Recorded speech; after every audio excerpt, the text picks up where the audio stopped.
Hello and welcome to episode 50 of the Cutie Art Crusaders for June 11th, 2013. We've hit 50 episodes, guys, and this is really exciting. Unfortunately, we're not going to do anything special, but my name is Rainbow Plasma. I'm the organizer and the editor of this podcast, and today I'm joined by... Burnda1, the special guest coordinator and also the editor for the show. I'm Flutterguy317, and I'm the art coordinator for the show. And I'm Pinky Dash. I do questions. Don't you mock me when I'm excited, okay? Don't you mock me when I'm excited. I get to be excited. We've been through 50 episodes. 50 episodes. Rainbow Plasma, so I had to. We've been here for 50 episodes, and that's a really awesome accomplishment that we've got. Now, we had some questions that were asked, whether or not we're going to do anything special for the 50th episode. And in terms of our own show and celebrating that kind of stuff, we're not going to do anything special for 50. 50 is a nice round number, but we wanted to save that for our 52nd episode, because as you know, 52 weeks in a year, 52nd is our 1-year anniversary, because we have not missed a week. Hooray! So, yeah, look forward to the 52nd. We're not doing anything extra special this week, but this week, we do have a special guest. So, Bernd? A special someone, so to speak. This week on the show, again, we have another special guest for you. On the show today, we have Jiayi, an awesome artist who we all know through DeviantArt, and we've actually featured several times on the show and taken a look at her art. So I know you guys know and love your art. So thank you again, Jiayi, for coming on the show with us. Yeah, thank you very much for having me. Oh, yeah, no, it's our pleasure. So first things first, we always ask this, or at least we've tried to, in the past, we've always asked this one question and see how people can answer it. So, for people out there who don't know who you are or what you do, well, who are you and what do you do? Well, basically, my name is Jiayi, and I'm just sort of like a fan artist who likes ponies a lot, and I draw them a lot, so yeah. So you said you're a fan artist who really enjoys ponies, but do you draw fan art of anything else? Because I noticed you have a lot of different like fandoms incorporated into your gallery. Oh, yeah, I have so many fandoms, they range from, like, Pokemon to Yu-Gi-Oh! To some weird ones like Bionicle, so really there's a lot in my gallery, yeah, because I do draw a lot of fan art. Right now, like, mostly it's ponies and Yu-Gi-Oh!, so probably see most of that near the front of my gallery. Yeah. Awesome, very awesome. I saw in your gallery some crossovers with MLP, like with the Bionicle stuff. Oh, do you know Bionicle? Not really, no. But I was just browsing through the gallery and your gallery. Yeah. I also did some with Care Bears, so I thought it was pretty like cute how the two series are kind of similar and stuff. Oh. Yeah. I actually did not know that. Yeah. So one of the first pieces that I wanted to bring up, which I guess is a way to tie people in who might not know you into the stuff that we've already had in our podcast. Because like Bernd was saying before, we've had a couple pieces of yours on the podcast beforehand, and one of the most famous pieces, obviously, that has been shown was your Rarity Fighting a Giant Crab piece, which was super interesting, because we had an episode on crab battles where we showed a bunch of these different ones. Oh, without further ado, crab battle! Crab battle! And so can you talk a little bit about where the heck this came from? Why did you make this piece? Well, actually, this was a commission done for someone, and the person who commissioned me for this piece was actually the person who started the whole Rarity versus the crab scene. So basically, he was just like going around trying to collect pieces of it, and he was like, yeah, I want a picture of Rarity fighting a giant crab. You can do whatever you want with it. You can take whatever like direction you want to go with it. So I was like, oh, okay. I really like Brawl a lot. So I drew them on Final Destination. I don't know if that's obvious, but yeah, it's the Brawl setting. And also I threw in a bazooka there. I have no idea why, to be honest, but I figured it kind of just like, I think it kind of goes well with Rarity. She can like be a lady, but she can also be like really cool and awesome, and It How does totally- it go again? Speak softly and then carry a very large mosquito. I don't think that's quite it, but I think that might be close enough. It Yeah, totally, she's really fierce and stuff. So yeah, yeah. It totally fits with the scene, and I love her expression in this piece. yeah, I had a lot of fun with her expression. It's just really fun to do. Yeah, it's really great. Hell hath no fury like rarity scorn. Burn, you're full Burn, of these. stop with the puns, my goodness. I can't help it. Just the one-liners. No, more puns. More That was puns. 2 puns in the span of They're 1 minute. Fantastic. What was Oh the my other one goodness. we used in our last episode? It was a Kopka, a Burnt pizza. crab obliterating propelled grenade or Oh, something. yeah. Oh yeah. I don't remember that. Uh, yeah. that- Oh goodness. So with this commission, was it kind of very loose with what you could do with it, or were they very specific? And Oh no. The only specifics was like Verity had to be fighting a giant crab, and that was it. That's awesome. What was the user's name again? What is a Pokemon, right? Was it Yeah, him or that's- was it another? Okay, Yeah. what is a Pokemon? yeah, So infamous. he That guy's the single secret mastermind behind all of it. single-handedly started this thing. And it's so random, which makes it, that much more awesome. Yeah. Absolutely. There's actually a little bit of details on how the whole thing got started on the YouTube comments of our Rarity Crab video. Just shout out. Shout You're out not to gonna us. explain it. You're just gonna. There is an explanation somewhere on the internet. Yeah, somewhere. Yeah. Okay, yeah. The depths. Apparently, our explanation was wrong. But who cares? We're not here to talk about crabs. We're here to talk about you. And so let's bring up another piece because I think this is the other piece that we had. I'm not sure if we've had more than this, but I know for sure we had this one on, Yes. and that was your Princess Luna piece, Which one? which was Which your we kind of had- your CGI kind of the one that was inspired by Bara-chan. Oh, okay, yeah. Yeah, that We've one definitely was really... featured this one. Yes. Do you guys Okay. remember, Burned, what episode It did was- we feature that one? Color, I think. I think that was Color. Yeah. Princess of the Night? It was Color, I think. Yeah, I think it was Color. No, I thought it was the Princess of the Night one. But we this did. isn't Twilight. What you talking about, Burned? Oh, it was. Yeah, you're right. Yeah, so this one wasn't featured in the Colors episode. This was featured in our Princess of the Night one where we kind of combined Luna and Nightmare Moon and we Oh, picked cool. this one out. Mhm. I know this one was really interesting because it had a really interesting anime style. Can you talk a little bit about that? Yeah, basically, I was looking at Bara-chan's art, and she has this really gorgeous anime style, and she also uses like very thick lines in her artwork, which I really liked.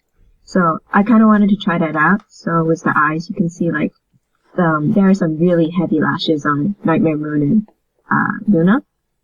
So Mhm. yeah, and then also with the eyes, you can see like basically like the entire piece. It's heavily cell shaded, but Mhm. I wanted to make the cell shading look like almost like soft shading, so I did like a lot of layers and stuff. Mhm. Yeah, it was That's awesome because we talked a little bit about that like hard cell shading, about how there's so many like layers to it, and we kind of gave like our opinions on that. But that's cool to hear like the actual like story of or intention behind it. oh cool. 'Cause it ended up looking really cool Yeah. Yeah, thank and you. causing a really awesome effect in the final Yeah. product.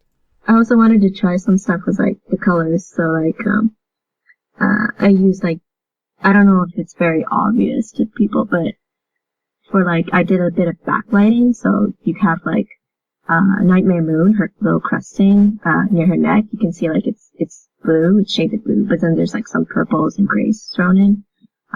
Yeah, and I also like threw in like some orange and purples just to balance the entire piece out. Yeah, I think we were talking a little bit about the fact that because the entire piece is made up of purples and blues, it was really interesting to see those orange clouds. So is that something where you made the entire piece and then decided to add the orange in later when you realized it was kind of all one tone? I don't remember, but I knew I had the clouds in the beginning, like with the sketch. Whether they were orange or not, like whether I decided that at the very beginning, I don't remember, but at the end, I guess, like, it does work out because if the orange clouds weren't there, everything would be like purples and blues and they just like blend into each other, right? So, Yeah. they are orange and I do like them. Yeah, that's Yeah, they 'Cause they, ended up popping really well. yeah. yeah, it's a really good like compliment to throw in. Compliments are fun. Yeah, Burned is a huge fan of oranges and blues put together. You give him a piece, it's any kind of orange and blue together, he's just like, I love it. He loves that kind of stuff. I love when colors just stand out. So it's good. Yeah. Like the orange in this one. It gives it a Even nice the red. contrast. Yeah. Oh, Yeah. same with Nightmare Moon's eyes, because I know she originally has like blue eyes, I believe, but I gave her like red hair just because I wanted to stand out too. Yeah, it worked. Fun fact for those aspiring artists watching our show: blue and orange are color complements on the traditional color wheel, but red and blue are color complements on the RGB color wheel. Fun little fact to throw out there. Didn't we point this out in multiple episodes? Probably. Yes, but not this one specifically. So, have you ever attempted like this kind of style before, or was this kind of like your first try at? Not on this level. Like, I did cell shading before, I guess mostly a couple years ago. But it was only like, I'd do like, I guess 2 layers of cell shading at most. Mm-hmm. But this one was like, okay, I got like a lot of shading layers on it. So, I guess like this style is something new. Yeah. But like, I'm not like, completely new to cell shading in general. Yeah. Actually, since it did involve so many layers of cell shading, like what was the most difficult part of kind of trying to adapt this new style, this different style? It was mostly the lines, actually. I drew this on a pretty big canvas, and it's always a struggle to like get really smooth lines.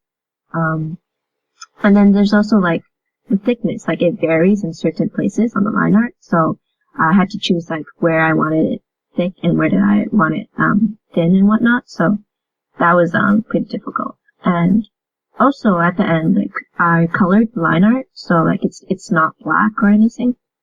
It was difficult to choose out the colors actually. Like I ended up choosing a white line art for the clouds, which I'm pretty happy with. I think originally they were like dark orange or something, so it was just like playing with the colors some more and making sure that they blended together and they look nice together. Yeah, that's nice. Yeah. How like the background is separated out from the characters because of the different colored outline on the clouds. It kind of gives it more of a flat feel, kind of like how the show does it. Oh yeah, that's true. Well, it's quite beautiful. Yes. Thank you, Bern. If I don't say so myself. So, kind of speaking of style, you have some pieces in your gallery that are watercolors. Yeah. Which are pretty fantastic. And I think, did you do these all traditionally? Yeah, they were all traditionally done. I just tweaked the colors and like some lighting and stuff. Because my scanner is really awful and doesn't scan the actual colors in. Oh. Do you have any, for example, because we haven't had a lot of watercolor artists on, do you have any things like special papers or anything like that to scan in, or is it just on regular, 8x10 watercolor paper? The watercolor paper I buy actually, hold on for a sec. It's actually a Strathmore brand, and it's, I believe it's 140 pounds, so that's the thickness of it. Mm-hmm. Oh wow, it's pretty thick. Yeah. I think I also draw on cardstock sometimes, like 8-point or 12-point cardstock. It's a little harder for the water to like actually get absorbed into the paper. So, but it works pretty well too. So, yeah. Is watercolor something that you play with a lot? Is it like one of your more preferred mediums, so to speak? I like it as much as digital art, but it does take a long time, and there's no like Control Z or anything, so I just don't do it as often. Yeah. But I like them both very much, like both mediums. Do you have a preferred medium? I'd probably say digital, just because it's so easy to change places where you've made a mistake or you want to go back on something. Also, like, I doodle a lot, so, like, it's just a lot easier to keep all my art on the computer rather than have them on scraps of paper, like, thrown around my room and whatnot. Put them in this tiny computer or this big file cabinet. Yeah. Yeah. Kind of speaking of your watercolors, how hard is it to do that versus, like, a digital painting? Like, in terms of controlling the colors and the paint and stuff, is that dependent on the type of paper that you're using, or I'd imagine that something like watercolor would be a real difficult medium just because you have to like fight to control the water. Oh, yeah. Maybe I'm just a bad watercolor artist. Like, I guess like you have to control the brush. I do line art with watercolor as well, so you have to like not mess up on that obviously, but sometimes when I'm coloring in watercolor, when the paint is still wet and you've made a mistake, you can just press a paper towel to it and it'll absorb most of the water, and you can just like go over it again later when it's dry. So I guess it's pretty good when it's coloring, when you're coloring and stuff. I wouldn't Like- think it would have been that forgiving. Yeah, as long as like you don't put something like a red color down and then you take it off and you want to put like a blue over it, then it's a little more difficult because some of the red's going to show through for sure. And as long as you act fast, I think it should be fine. Very cool. Well, speaking of preferences, because you mentioned you didn't really have a preference, or you preferred like the digital style. Besides from just digital, but so all of everything that you do, so digital, traditional, whatever, do you have a preferred style that you make? Because like your gallery has tons of styles from like anime-esque to the like the Burchan or Barachan one, and then the watercolor. Do you have like a preferred style that you paint in, or Definitely. do you art in, so to speak? Definitely the anime style. It comes from it naturally to me. I guess it's because I draw anime so much, but yeah, it's definitely like the style that I like the most. Have you always liked to experiment with styles? Because, like we said, you've got so many in your gallery. Is it something that you've always wanted to, you've always been curious and experimenting with different styles? Absolutely. So I feel like I draw like the same subjects very often, so it kind of gets boring to me, like if I were to draw something the same style. So I like to play around and, get different takes on the same character. I find that I really like that, and it's really fun. Also, it's good practice, just to expand your repertoire. Yeah, I feel like it's a really great point because a lot of artists will get so ingrained and used to and comfortable with just drawing in one style that they've kind of developed of themselves that sometimes they get stuck in that style, and when they try to like expand out of it or maybe like imitate someone or change it, they find it hard or difficult or sometimes frustrating. Yeah, I think as an artist, it's important to have a wide variety of styles under your belt, or like just different things that you draw rather than the same thing over and over again. Mm-hmm. Yeah, definitely, especially in like the professional field. Yeah, it definitely helps, I guess, expand, what you can do, and gives you practice in different areas of art, which is definitely good. So one of your most famous pieces is something by the name of Friendship is Magic, which is your very long, a piece that's going to be very hard for us to show on the screen, so I apologize. One of them, yeah. Yeah. But you've got two of them, which is Friendship is Magic and then Ties of Friendship, which are kind of these long, almost like season wrap-ups of, and you've got tons of different pieces kind of all put together into one. Can you explain a little bit about why you started that and how you kind of got to be able to do all this kind of stuff? Oh, yeah, sure. So the first one was actually drawn for a art contest on Equestria Daily.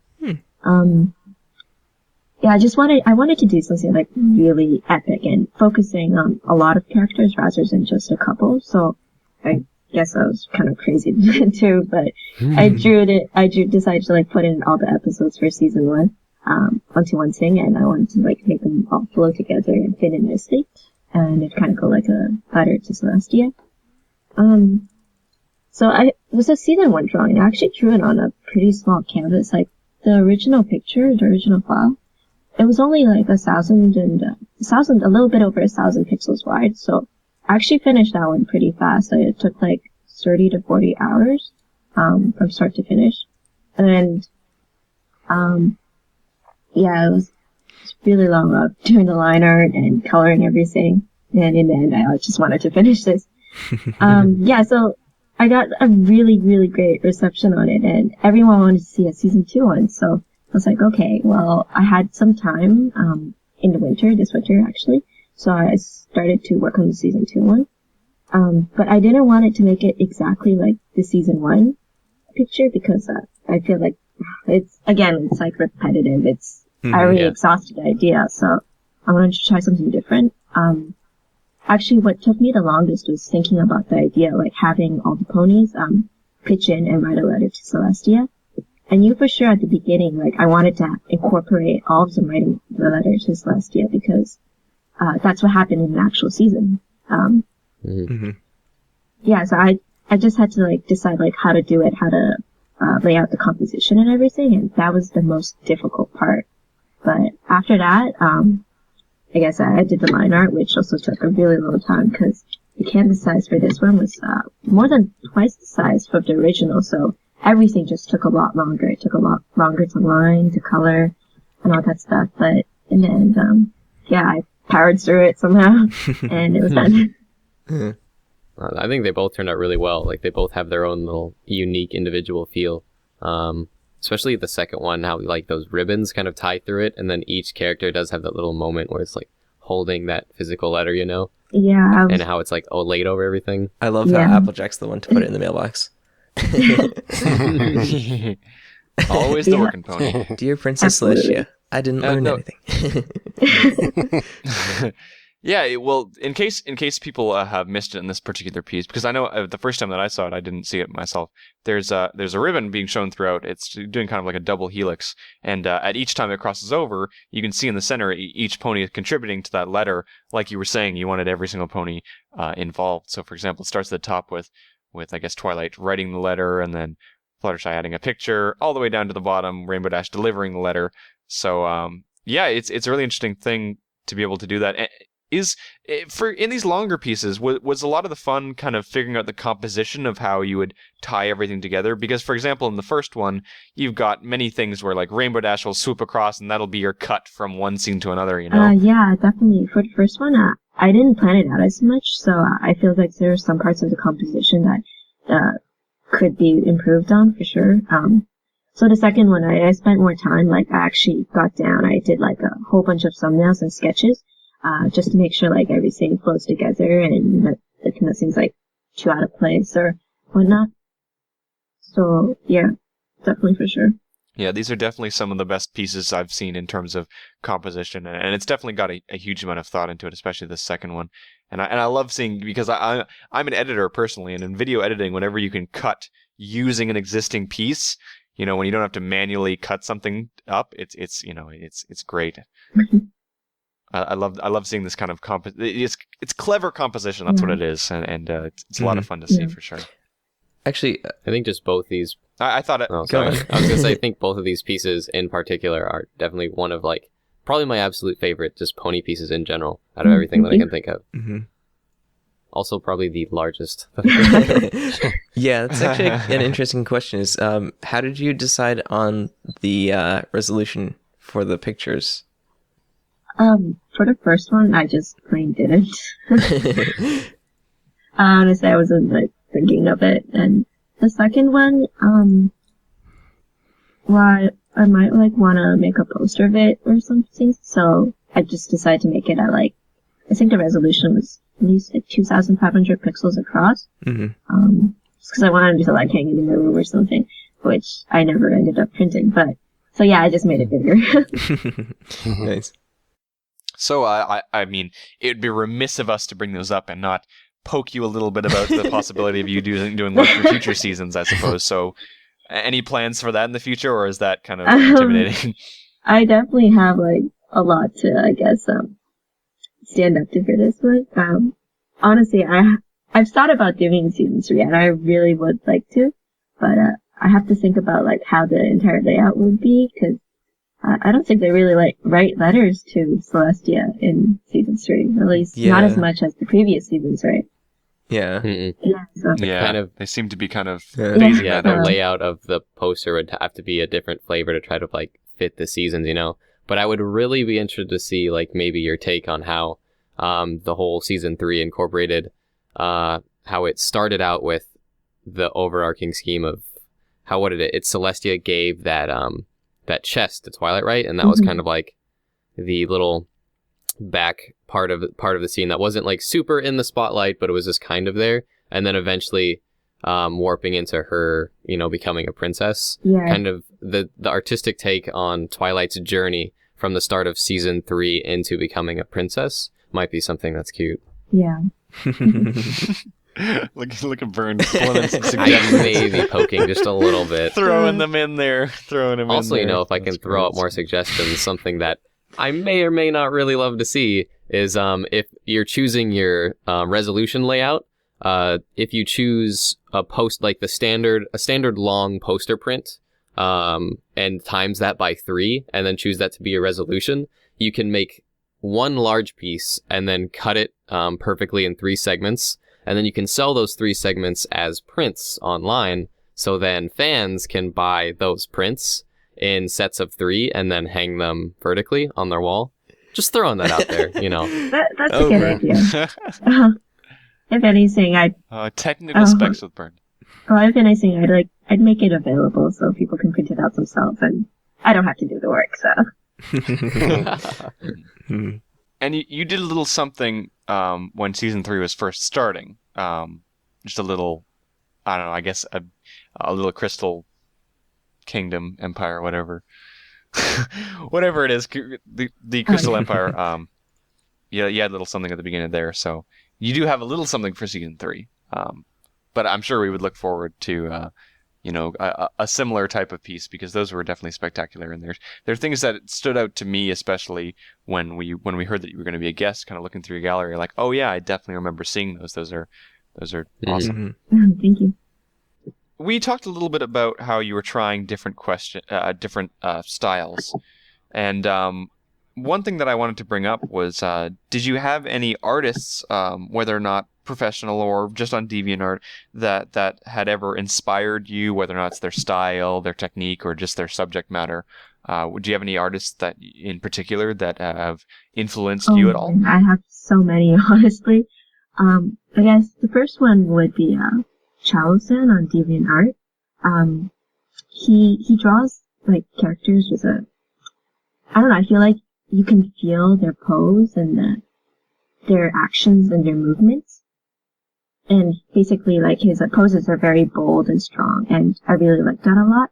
Yeah, and another artist would be KL. She does a lot of anime art, but her style, she does her line art very thin, and she does a lot of cell shading, and her works look like professional, like official art you would see from like anime promos and anime posters and such. Also her colors are really vibrant, and I really love her poses, so I guess I try to incorporate that some of it into my work as well. And another artist actually is Sweet Girl on DeviantArt. I think she goes on Yellow Fur on Tumblr. I really love her painterly style, and everything she draws is just super cute, and I love it a lot. So I think these would be my 3 picks for artists that inspire me. I have a bunch more, but it would probably take a really long time to get through all of them. Yeah, I know Suirobro, who apparently has changed her name recently to Suikuzu. But I know, for example, this is an artist that I've seen many times before. She's got a great kind of style, and I can see a little bit of the inspiration there. She's got similar kinds of styles to you, and I can kind of see the connection there a little bit. Seems to be, it's a very good artist. And actually, now that I think about it, she's got one of the best pieces that I've seen last year. Anything with Rainbow Dash and Rainbow Dad has always been a winner in my books. And there was this one in particular that I thought was very cute. Look, I'm a sucker for Rainbow Dash, and then when you add in family, and when you add in cute things, and then when you add in shipping, I just don't even. It's all good in my books. Well, to round this a little back in, speaking of just painterly style, you were saying that you're a fan of. In your gallery in particular, I was going to say the most painterly one that I see just quickly browsing through some of the first pages was actually the Rarity fighting a giant crab piece that you did, because it's everything's real, soft shaded and like digitally painted, where a lot of your other art has that kind of anime-esque style. Mm-hmm. And I was going to say, like, that was actually really cool. I'm actually a big fan of how you paint things as well. So I just wanted to ask. I just wanted to ask. You mentioned a while ago that you've been drawing for quite a long time, and looking through your gallery, that's quite obvious because you've been doing it there's just so much different stuff in there. I was just wondering, have you ever had any sort of formal art training, or what sort of process have you gone through to get to where you are now? The only art training I had was in high school. I took some art courses. So they involved painting, like traditional painting. There was life drawing, which was super useful. And there was like some, I guess, modern art and a little bit of like, I guess, designing, like, I don't really know how to say it, but it was like cutting things out of foam board and like making buildings with them and that sort of stuff. 3D design or whatever? Yeah, something like that. 3D design, yeah. So that was for 4 years and it involved 2 years of life drawing. So those art courses in high school, I really enjoyed them. Like, they were really fun because they just, the teachers there, they let the students experiment with a whole bunch of different media. So, that was actually the first time, like, I got into watercolors or into, acrylics and, whatnot. What style did you start drawing in, actually? Or, like, what medium did you start drawing in? Was it digital, or did you start in more traditional? Pencil and paper. Yeah. Yeah. I think that's the thing for most people. Yeah. What was your first inspiration when drawing on paper? Was it cartoons, anime? Or just drawing because you could? I guess just like assignments in grade school, they were like, oh, can you draw a picture of your day and whatnot? So I just like drew that and I really liked it. So it kind of like evolved into like drawing other stuff. At first, like when I was little, maybe like 8 or 9, I really liked animals. So I drew a whole bunch of that, and that kind of led into like Pokemon once the craze hit. So you can see like in the beginning of my gallery, there's like a whole bunch of Pokemon art. And then that just gradually evolved into fan art. Like as time went on, like if I got into this series, I would draw fan art of that, etc. Most of them are like cute animals kind of thing, though. So what drew you to Pony? Actually, it was a friend of mine. He lurked around 4chan and he was there when the whole pony thing was starting. So sometime in February, like in 2011 or something, he's like, oh, you gotta check this out. You gotta check out this like cartoon. It's really awesome. It's made by Lauren Faust, and she's the one who did like Foster's Home for Imaginary Friends. I'm like, oh, okay, sure. So he links me to a video, and it was actually the dress song by Rarity when she was like making the dresses for all her friends. And I was like, oh, that's really cute. And eventually, like, I watched the rest of it, and I've been hooked ever since. It's cute. Yeah. I have to say you have one of the most impressive gallery histories that I've ever seen. You've been a member of DeviantArt for 8 years, and back on page 24 of your featured is like paintings or drawings you've done back from 2004. And that's pretty awesome. Like, and now I want to go through all 24 pages just to see how you progressed. I want to bring up this piece. Actually, I don't know if you'll be able to open that, but it's Christmas with the Pies. Yeah. Okay. Yeah. Yeah. Just because it's adorable, and it's another one of those painterly kind of pieces. And I guess just kind of touching on the lighting and stuff, like. It's very well done. Where you have, and it's definitely different from a lot of your different styles that you've shown before. It kind of, when we were looking through your gallery, there are certain things that we could look at and be like, no, we could understand that your style. But then we saw this one, and it kind of stood out to us because it wasn't quite what you had traditionally done. Kind of transfers from that anime-esque and cell shading, and then into something that's really textured and painted. It's just very different. Yeah. Do you want to talk a little bit about the piece? Like maybe like why you chose to do it in that style or something like that? Sure. This one actually, again, it was a commission for a friend of mine, and he requested that I draw Pinkie Pie and her family on Christmas Day opening presents, and that was pretty much like the only specifics he gave me. So it was for a friend of mine, so I wanted to make it like really nice and all that stuff. Yeah, so I tried to like draw like this entire scene and make it really like sort of natural looking. So there's like a lot of movements and stuff happening around. Also, I looked up a huge ton of reference pictures for this picture. So I was looking at like fireplaces and Christmas trees and Christmas ornaments and ribbons and like trees in general and stuff. So, I guess because of that, I was able to incorporate a lot of like details into it that I normally, couldn't have otherwise, thought of. As for the style, I guess I wanted to like stick to the show style, but, at the same time, like I wanted to make it like a little realistic. Well, I tried to make it as realistic as I could. And, I wanted to make it really painterly too, since this was supposed to be like a really huge blown out piece. So yeah, I chose this, show style and I tried to make it like, I tried to paint it like without the lines and stuff. It's cool. Yeah. Yeah. Awesome.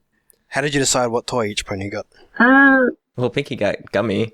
The important questions, guys. Aside from Gummy, well, actually, someone brought up like Gummy is only, I think, 1 year old, and technically, like Pinkie Pie's a filly in this picture, so it doesn't really make sense. But Yeah. I just want to like, That's adorable. yeah, Yeah.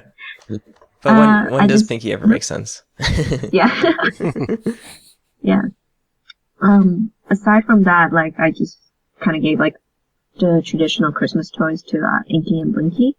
In addition, like I don't know if you guys can see, but like the snow globe there, that's actually the Pinkie Pie snow globe that was released by Hallmark, I believe.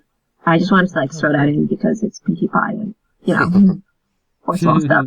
I did not know they had a snow globe. I may have to go Yeah, find you got one one now. Oh, no, it was an ornament. Sorry. It was a Hallmark ornament. My bad. Oh, yeah.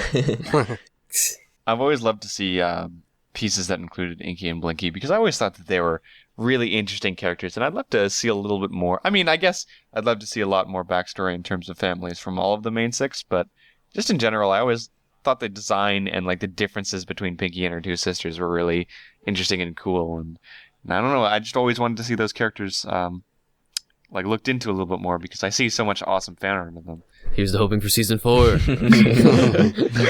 Yeah, no, I always love to see artists' different interpretations of, you know, little backstories and cute backstories and stuff like that.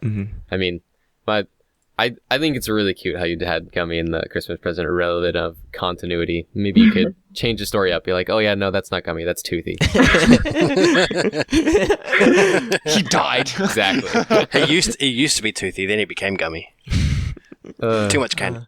Alligators in the pony world don't live very long.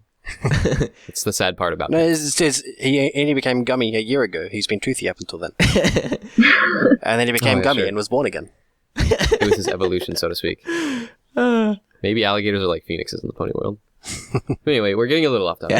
No, we're not. Just a little bit. Something actually, an awesome point that you made was that you were talking about how you brought in a bunch of references for this piece. That's actually something we mention on the show a lot for people who like asking questions like, how do I do this? Or make something like this, so on and so forth. Like if you're an aspiring artist, like that's definitely something you want to try to utilize, especially if you're working really hard on a piece, is like you want just references. For sure. References. References. Especially like if you're like, I don't know how to draw this. Well, it's like, well, then go look at it. Like, how do you think it's supposed to work? Find out. Where do you pull your references of? Is it just screenshots of the show, or do you take other fan art pieces? Where do or I is get it- my references from? Yeah. Yeah, Oh, okay. generally speaking. I try not to use other fan artists because I feel really bad, like if I accidentally incorporate their idea and I kind of run away with it. So I pull most of them off Google, and for the ponies themselves, and like sometimes when it comes to like the backgrounds and layouts, I'll go to the My Little Pony wiki and just take a look at the episodes and then try to pull some stuff from like just their screenshot galleries and such. Yeah, like Bernd was saying, it's something that a lot of people. It's not like it's a secret, but people just kind of, I guess, overlook it when they're talking about tips to give other people. But references are such a huge part of making art pieces that a lot of people try to start immediately from the beginning by going off from their head, and that's not, that's very I hard can't to really do. trust your memory sometimes. Yeah. For sure. Yeah. Because a lot of very novice aspiring artists will like, they get frustrated because they're like, I want to just be able to take what's in my head and then put it on paper without having to like look at something. And that's kind of what the human mind and eyes used to, is looking at something, then putting on paper, not just pulling from your head and bleh, all over the paper. That's something that takes a lot of practice. For sure. So for like the references for the fireplace and the tree and the scene and stuff like that, were those all like live action shots that you pulled from Google?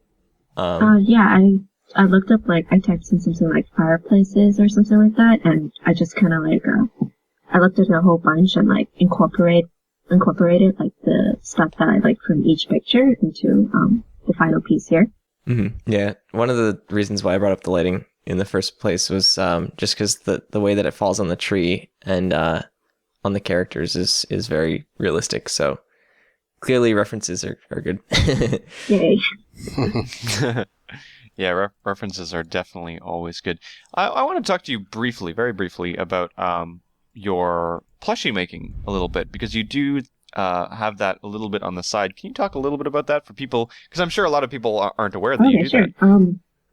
Basically, I had some time this winter because I took the term off from school. So I decided, okay, well, I always wanted to like make plushies and stuff. Why not get a sewing machine and try? Because you actually have the time right now. So I did, and it was really fun. It was also really frustrating, but I'm pretty happy with what I came up with. I've always been a fan of Baby London Stars plushies. She makes like fantastic Pokemon plushies, and I always wanted to like try making my own characters and stuff. So yeah, I haven't done much of it lately because I've been so busy, but it's definitely something I'll continue to do in the future. Yeah.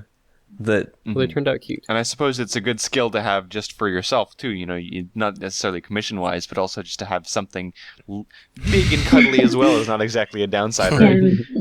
You just want a plushie, don't you? Yes. Look, people can send me as many plushies as they want to. I have no expectations. But all I'm saying is that I have very large arms, and they are completely ready to cuddle anything. I'm coming to see you soon. But you can take that however you want to. I'm coming to see you soon. Yeah, I expect a cuddle. Pinky Dash will be your plushie. Everfree Northwest, man. No, I'll pass on that one. Aw. But I'm furry. No. Yeah, this you have a picture of the Alicorn or the Alicorn Amulet Trixie plushie up on your DeviantArt page, and it's absolutely adorable. Oh, thank you. I think that like there's so much stuff that needs to be improved on that plushie, so good for next time. Keep in mind. Yeah. Yeah, there's always it's always good to have kind of things to look forward to and things to always improve yourself with, for sure. Is there any kind of crossover between your art that you do, you know, traditionally or digitally, and plushie making, like physical medium kind of stuff? I think with like plushie making, yeah, it's a completely different approach. Like the only thing I do is like sometimes I take a piece of paper and a pencil and I sketch out like what I want the final plushie to look like. But with plushies actually, I draw the pattern on paper and I do a paper draft of it first, just to make sure like all the parts like fit together and whatnot. And then I actually like cut out the parts on the fabric and sew them together. So it's pretty different from like drawing. Yeah, I could imagine that because you have to basically make three-dimensional pieces and like kind of wrap them around each other. It's got to be a little bit more challenging. I think what is useful, like I guess from drawing and everything, you sort of can visualize this 3D form in your head. So that's really useful when it comes to making plushies and stuff, or, like drafting patterns. You were mentioning before how you were talking about you're a fan of so many different things, and it's evident in your gallery that you've got quite a lot of things that you enjoy making art for. Is there something right now that I mean, obviously you've got a lot of pony stuff going on, but is there something right now that you're really into? Like, for example, the new Pokemon games are coming up, so is that something that's inspiring you, or is there a different fandom that perhaps you're getting a little bit into right now? Actually, it's Yu-Gi-Oh! Zexo. I'm totally like in love with that show right now, and a lot of it is a lot of the art I draw for it is actually on my Tumblr, so I try to keep it off DeviantArt. Kind of embarrassing, but yeah, I really like it. What's it like drawing for like different fandoms simultaneously? Like in terms of style and reception and stuff like that, or like drawing like ponies versus humans or Pokemon or anything like that? Well, I felt like I really like drawing animals when I was a kid, so drawing humans was always a bit more difficult for me. Just 'cause it's so hard to like get the body right and stuff, and I feel like with ponies they're like really cute and they don't even have toes or fingers or anything. So it's definitely a challenge, and sometimes I feel a lot more like nervous about posting human works because I know they're not as great as I guess some of my other stuff. Also in terms of style, like I mentioned, right now I'm into like Yu-Gi-Oh. The style is like completely different from My Little Ponies, so I look at the official art a lot when I'm drawing it. So I feel like sometimes when I'm drawing fan art of like Yu-Gi-Oh, some of the official art style kind of rubs off into my style. So I do like a lot more, I guess, harsh cell shading and lines and stuff. As for reception, this is like really kind of cool because like every fandom I've been into, I meet like new people and like different fans and whatnot, and you know, like pony fans are different from Yu-Gi-Oh fans or different from Pokemon fans, and sometimes there's like people like they like the entire series, like you know, they like Yu-Gi-Oh and Pokemon, but like it's always a really great opportunity like to get into a new fandom and be able to meet new people through it. So yeah, that's really great, and one of the aspects I love being a fan artist. Well, speaking of reception, you were at a convention not too long ago, weren't you? Oh yeah, animators. How did that go? Did you meet any cool new fans or people who knew your work or were really excited to see you? Yeah, I met a couple people who came up to my booth and were like, "Hey, I watch you on DeviantArt, and you know, your art is like really nice." And I was like, "Oh, thank you." And then I started drawing Yu-Gi-Oh like less than a year ago, so I guess like from that time and up until Animate North, I actually met a couple of people who were in the Yu-Gi-Oh fandom and that I had met through Tumblr, and we finally got to like meet in real life and stuff. So that was like really, really awesome, and I was really happy to meet them. I'm always happy to talk about my fandoms.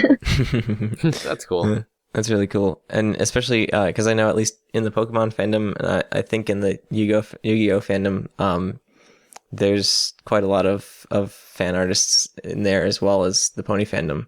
So I'm sure you meet a lot of awesome artists.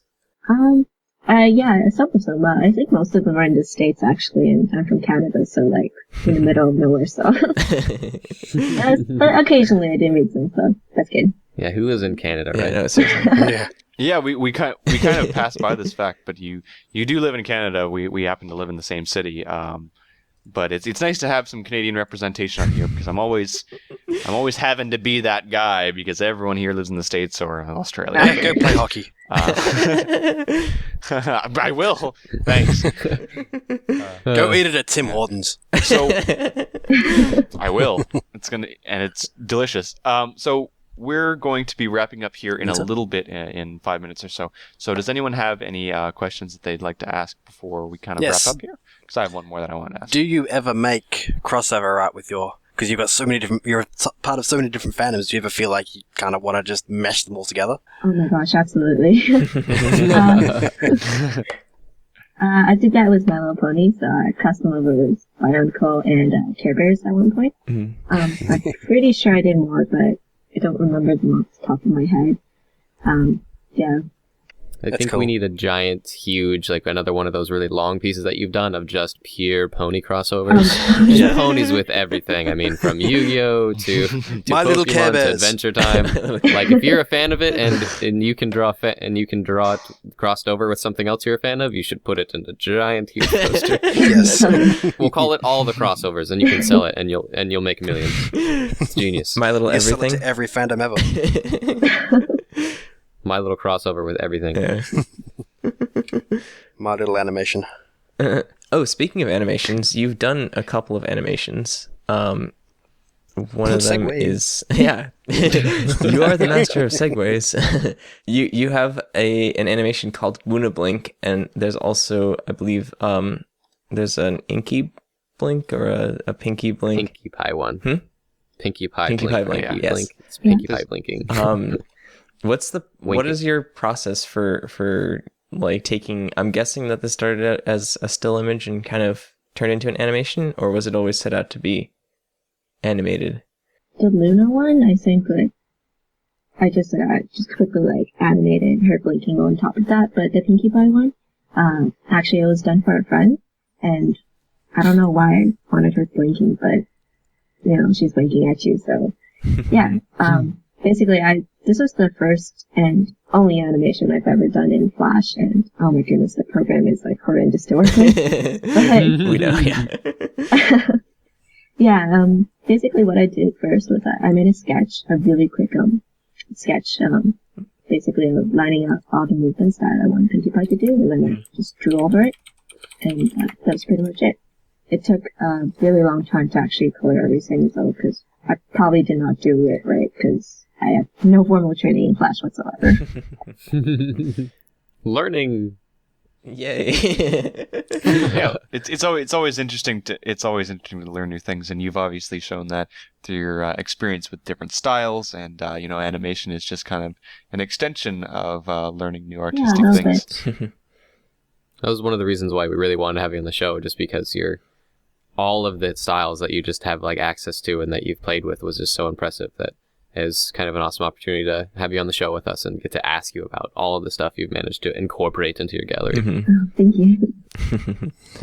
Yeah, because I mean, So as a kind of closing question here, just to kind of give you one last thing before we have to wrap up, if you had to say, for example, what would your favorite pony to draw be? Oh. And what would the least favorite? Is there one that you find that's just really, really annoying, to draw? Or My favorite would be Luna for sure, like hands down, absolutely, without a doubt. I've drawn her like many times. She just has a really gorgeous design. Same as like Nightmare Moon, but they're the same person. So, as for least favorite, I don't really have a least favorite pony, but I guess like if I were like technically speaking, it'd be Rainbow Dash, just because like she has so much colors in her mane. Her tail, so it's like a nightmare to like shade it and everything.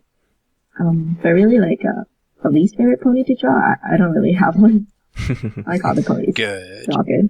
I was really hoping you'd say your favorite pony to draw would be Gak Pony.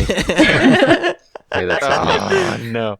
I just wanted an excuse to put Gak on the screen. I saw this piece in your gallery. Pinkie Pie's best gag. Yeah, we've heard from we've heard from a lot of different artists that Rainbow Dash is the hardest one, just because there's so many different That colors, mane. and attempting to Mane. do lighting with all of that is Yeah. really She's hard. a great pony, but the 7 colors, so 6 colors in her name is just very difficult to get I'm trying to around. draw a rainbow or something. I know, right?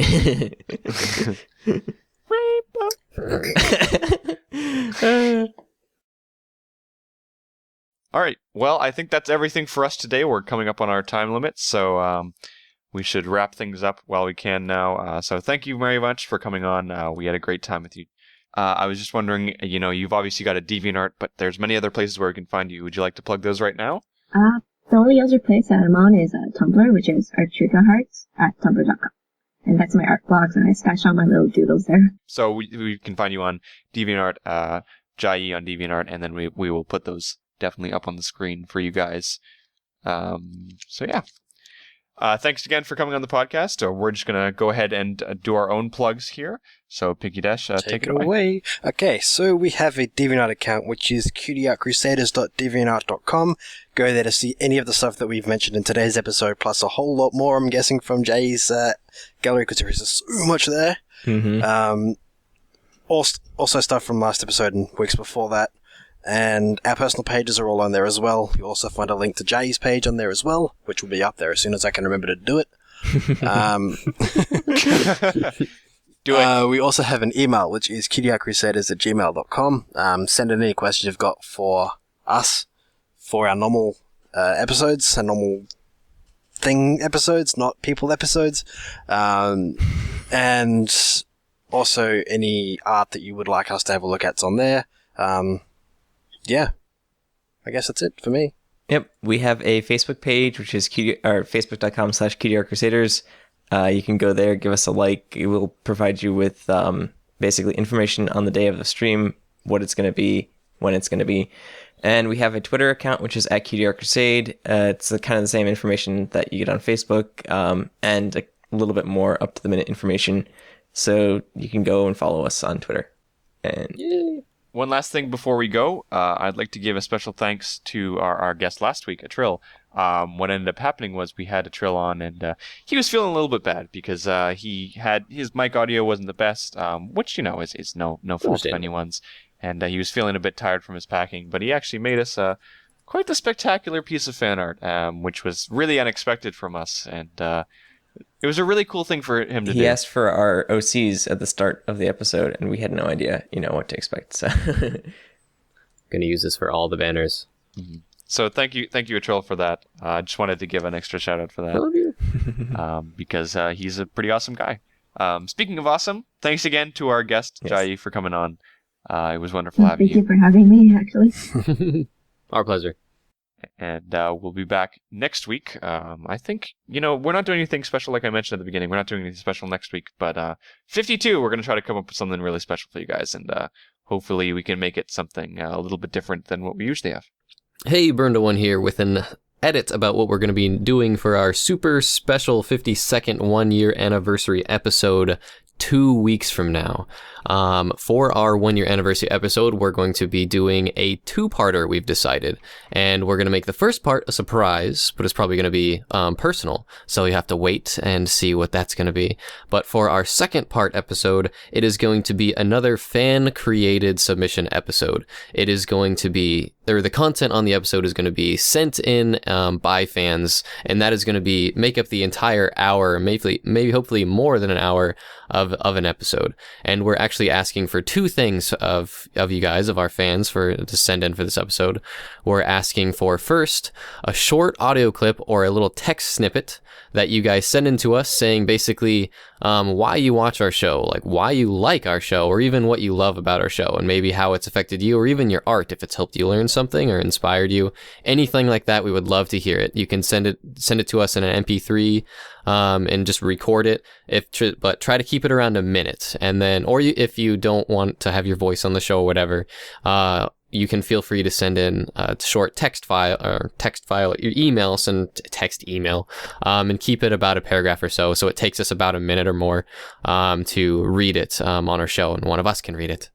And then the second part that we're asking you guys to send in is a piece of 1-year anniversary fan art. Because we had so much fan art, we wanted to feature it all, but we just couldn't feature the fan art that we've all received since our last fan art episode. It would take like 3 to 4 episodes to actually give each piece the time it deserved. So we figured we'd ask people to send in a submission of 1-year anniversary fan art. And the theme for that, or what you want to draw for that, is up to you. You can put your OC in it, our OCs in it, whatever, as long as it's about our show and it's about, has to do with 1-year anniversary, so on, whatever.